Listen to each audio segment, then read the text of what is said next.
Hi there. Welcome back, my beautiful beings. How are you feeling today? So what was coming up as I finished the previous video was when we are constantly looking to better ourselves, to improve ourselves, to be a better version of ourselves, to be the best that we can be, all of those sorts of things. What we're really saying is that we're not enough right now in this moment. There is something missing that we need to do for us to accept that, oh, okay, now I'm good enough. Now I'm worthy. Now I'm deserving. Whatever the words are that you are imagining for yourself. But we are here to tell you that in this moment, exactly as you are, with all your gorgeous flaws that we call them, you are perfect. You are deserving, you are worthy, and you are enough. It is the ego that keeps you on this hamster wheel. That, oh, if you are more, if you are kinder, then you'll be worthy. If you are a better person, more patient, more compassionate, more sympathetic perhaps, oh, then you will be worthy. We seem to think that if we have jealousy in our system, envy, anger, fear, that somehow these things make us imperfect. And we need to get rid of all that to be complete. Trying to find the right words. I remember having a conversation with a friend, and they were asking me, how can you be a coach when you've got so much work to do on yourself? And I remember replying, being a coach isn't about being perfect. It's not about being completely healed, fully healed, that there's nothing left for me to work on. Because if that's the case, then nothing resonates. As a piano teacher, I can tell you, I still sit at the piano and make mistakes if I'm learning a song for the first time. I don't hit note for note perfectly. My sight reading is actually quite atrocious compared to other people, who can pick up a piece of music and play it pretty well on the first go. I don't know anyone, no matter how good they are at piano, that can pick up a piece and play it without any mistakes on the first go. Not one. There are mistakes. And as a piano teacher, that doesn't stop me from sharing this love of music with others. And with time, what happens? You get better and better. Not only at teaching, but at perfecting the craft yourself. The practice I have learned, because I was so passionate about becoming the best piano teacher I could be. I did many courses, on how to teach little ones, the age 5 and under. How do we cope when they're so little? We can still teach them music, but what skills are we looking to teach? So I went through all these courses to teach little ones under the age of 5 who still can't read and write and do certain skills, that you need for older kids that are doing piano. So I learned all of that. Many courses, every course has taught me something. When people say, oh, that was a mistake, a waste of time, a part of their life that they wish they could erase, there is always something that you gain from it. I think once I understood that with my piano, I just started moving that to every area of my life. That everything I used to call a mistake and I wish I could get my time back and wasted time, all of those thoughts, when I really went back to look at it, I gained every time. There was something I gained, some skill, some experience of how to be better, how to do it better, how to do it more efficiently even. as a little one, I was never taught how to practice on the piano. I was just given the songs and I would go back the next week and the teacher would correct it. But they never sat me down, not for the first 3 or 4 teachers that I had. And it wasn't until one day, and I was fully grown up by now, that I sat with someone I was doing a course with, and she was a concert pianist. And I remember I asked her for some lessons, you know, to improve how I play. And she sat me down and she started to not only show me how to practice, but she explained why. And it was the first time my mind was blown. Why we do, like if she would teach me a technique, okay, put your fingers this way and do this pattern. Then she would explain why we would do that, what the purpose of it was for. And my mind was completely blown because it was the first time anyone went to that extra step to not just tell me, okay, do this for a week and then come back. But she was telling me why we do that and why we do it that way. And it was a whole new experience. So from then, I've always taken on that attitude. Whatever I explain, this is why we do it. Not just go home and do it because I said so. No, we do it because there's a purpose behind that. There's a reason for that. It's more efficient. It's better. You're going to learn quicker. And that's what we want, right? On the piano, we want to learn the songs quicker. We want to know more songs, right? We don't want to just sit there for a whole year and at the end of it, what have we got? Half a song, 6 bars or whatever it is of music. No, we want to have a whole repertoire. This is what music is about, being able to play all these gorgeous songs that we know, right? And I found that life is pretty much the same. There is no such thing as mistakes or, all the courses that I've done, I've always gained some knowledge, some wisdom, skills that have moved me forward. Skills. And it's not about being the perfect human being in order to be able to coach someone else. It's about holding that space for that person to find their own answers. Because as we've said so many times in so many videos, I don't know your path. I only know my path. I don't even know my husband's path. Why there's so many things that he does or doesn't do that I think, well, why? In the past I would spend time like, why? And now it's like, okay, that's just his path. It's not for me to understand it. It's not for me to fix it. It's not for me to change it.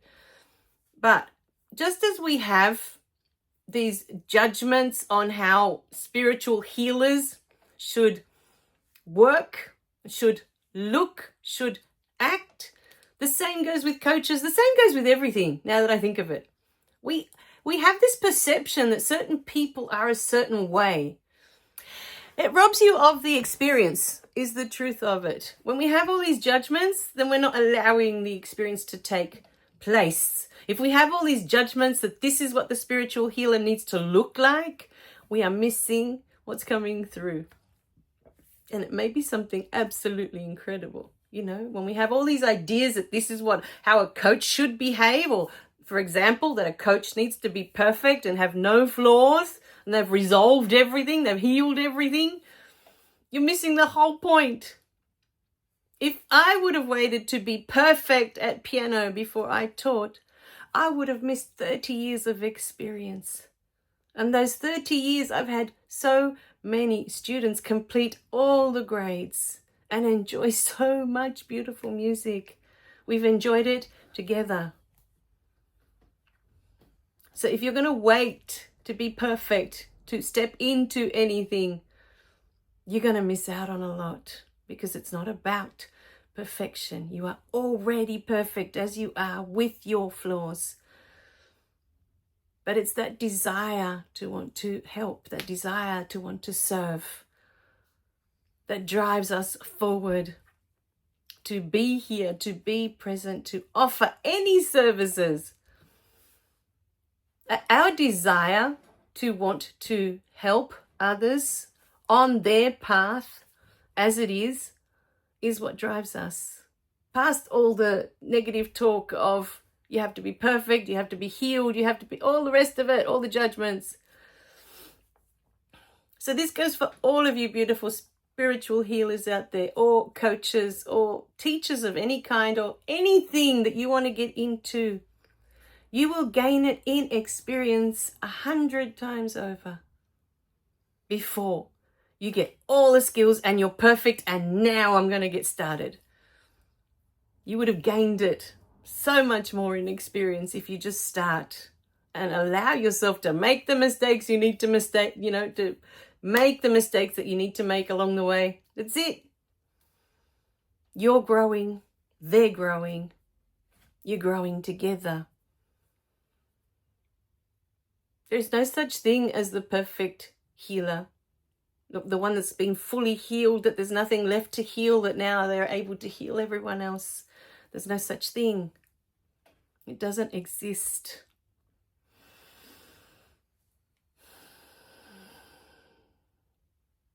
It is a perception that we have. And so we put all this pressure on ourselves that, oh, we need to be perfect in order to step into these roles. Imagine, to be a doctor, you go through all the years of studying, everything that you studied to be a doctor. They give you your certificate. Here you go, here's your diploma, you're a doctor now. But then you spend the next 10 years studying even more because you need to have more skills. I can't start working until I'm perfect and I know exactly what I'm doing. And then those 10 years pass and you have more certificates, more diplomas, but you need more. I need more time. I'm not ready yet. I'm not ready to work on someone yet because I'm not perfect yet. Do you see where I'm going with this? The doctor, the same. He needs to learn, she needs to learn from experience. And there will be mistakes along the way. There will be.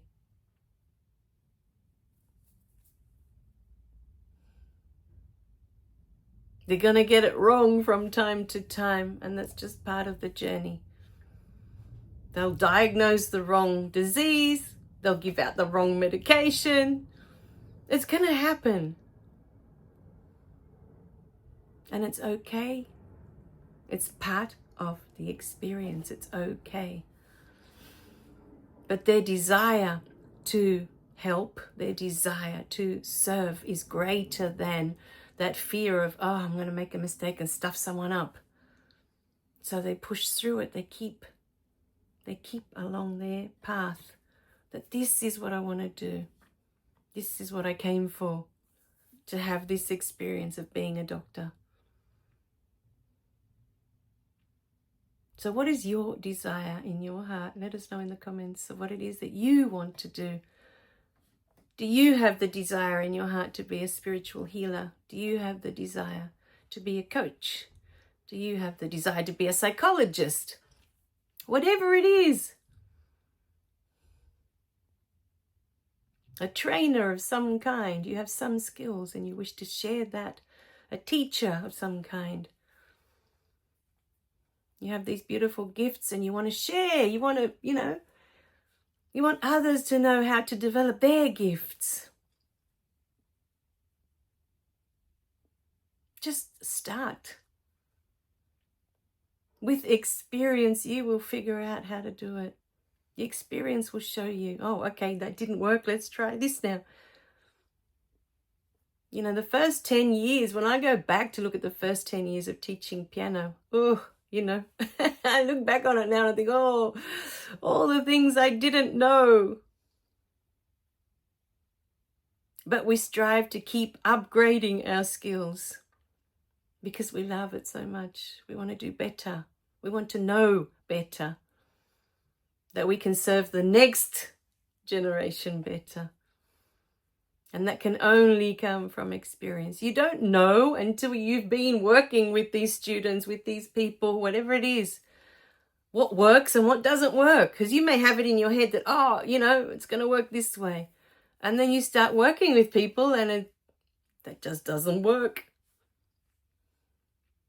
You have to figure out a whole different way of doing it. But if the love is there, if the passion is there to serve with whatever it is that you have a desire for, that will see you through all of it. But the message of this gorgeous video was that you are perfect as you are. Those, when we think of, flaws, these are our flaws. Like if jealousy is in your system, this is a flaw. If anger is in your system, this is a flaw. F-L-A-W, not flaw as in I'm walking on the floor. But flaws, imperfections. Let's use a better word. Imperfections, that you're not perfect, because we seem to have this idea of what the perfect human being looks like, acts like, all of that. So, or the perfect spiritual being, the spiritual healer, all of that. You may have an idea that they're perfectly zen all the time. They never get angry. All of these, I just find that funny, but, all of that. We have all these perceptions, these ideas that this is what these beings should be, All the while, this person may have incredible talent at assisting you on your path. But because you have all these judgments, oh no, I'm not going to go with that person because look, they get angry all the time. I get angry. I still get angry. I'll have moments where I just have my little rant and I'm off. But now, as opposed to, in my earlier years, I enjoy those moments because I know that I'm here to feel that anger, not suppress it. And I've gotten to a point where I can enjoy that anger and just have my little spit, and it's done.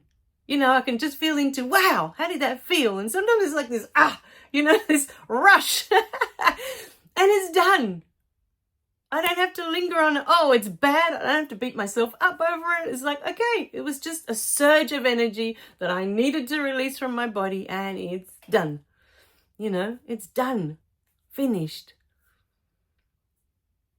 But most of my childhood, I had to suppress anger. It was bad to express it, And now to be able to have a moment where I just have these outbursts and it's done and I can look back on it and go, wow, that was a rush.